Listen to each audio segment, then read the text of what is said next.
It's hair, like the bow is hair. Yeah, I always thought it was like long horsehair. Right. Yeah. Partly just because of its length, it's so elegantly long. Like, you ever see a really long violin bow? Oh yeah. It's just so. Or a cello bow. Yeah.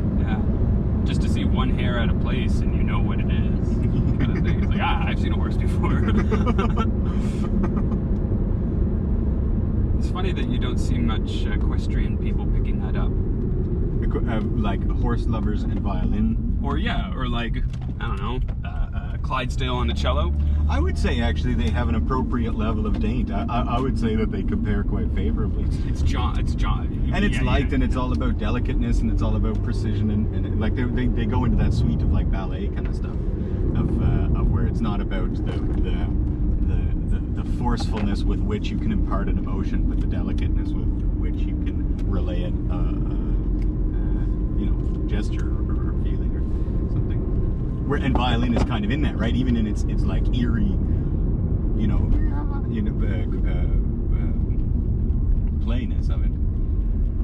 It's so similar to very human light. voice, a light human voice. I've always found stringed instruments more attuned to what the human voice sounds like. Geez, there's a thought.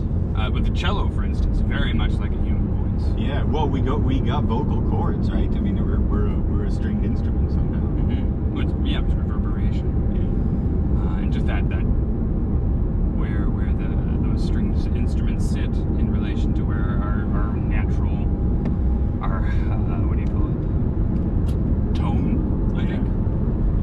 Whatever noises we make, the rattle box that is the human vocal. Reverberation, verbose, and verb must all be the same kind of.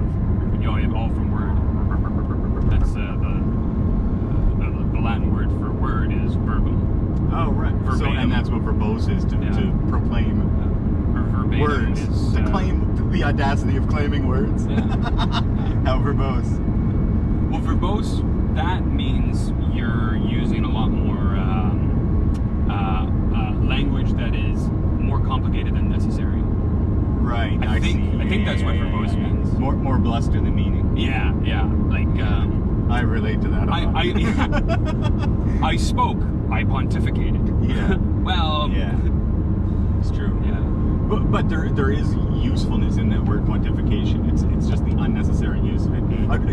Well, that's a thing of like unnecessarily creating obstruction to your meaning, just to require other people to work harder to get at what you have to say. That's a tactic that I see around. That's a real human trait.